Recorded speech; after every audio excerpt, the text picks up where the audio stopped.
Alors, première extension concrète pour créer un writer, la classe FileWriter, qui est en fait le pendant de la classe FileReader pour les readers. Un FileWriter se construit de la façon suivante. fw égale new FileWriter, auquel je peux passer soit un nom vers un fichier, soit directement un objet de type file, exactement comme pour le FileReader. Je peux cependant lui passer un paramètre supplémentaire qui s'appelle append et qui est de type booléen.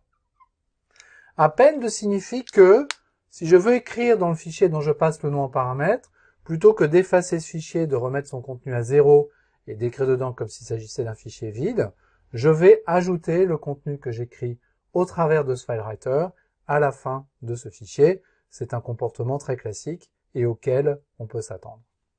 Il y a une petite subtilité sur cette classe FileWriter, c'est que je dispose d'une méthode getEncoding.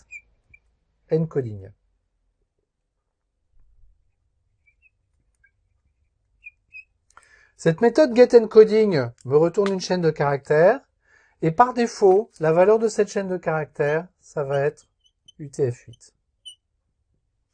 En fait, il s'agit de l'encoding par défaut de la JVM qui par défaut se trouve être UTF-8 et c'est la valeur par défaut que l'on conseille évidemment de laisser. Pourquoi est-ce que j'ai une méthode getEncoding et pas une méthode setEncoding?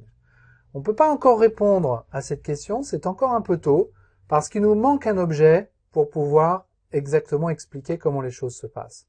En deux mots, et on verra ces détails dans la suite, cette classe FileWriter étant en fait une classe qui s'appelle OutputStreamWriter, qui étant elle-même la classe Writer, donc le lien d'héritage entre FileWriter et Writer n'est pas direct, il passe par une autre classe, et au travers de cette classe OutputStreamWriter, je peux fixer l'encodage des caractères que je vais passer en paramètres. Et donc je peux éventuellement faire de l'UTF-8, de l'ASCII, etc.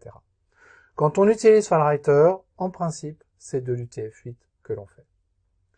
Et c'est tout. La création d'un FileWriter, ça passe juste par là. Je passe un fichier ou une chaîne de caractères. Je peux passer un booléen dont la valeur par défaut est false. Donc quand je crée un FileWriter, je remets le fichier contenu à 0. Si je mets true, je vais rajouter du contenu à la fin de ce fichier. Et puis je peux récupérer l'encodage des caractères que je passe, ce qui n'est pas forcément très utile parce que cet encodage par défaut, c'est de l'UTF-8. Reste à voir la question des exceptions. Parce qu'évidemment, un FileWriter, sa création dépend d'un accès au système de fichiers. Il faut que le système de fichiers soit présent, que j'ai les bons droits cette fois-ci en écriture, éventuellement en création. Et donc tout ça, ça passe par un jeu d'exceptions. Mais le pattern Try with Resource va nous aider sur ce sujet.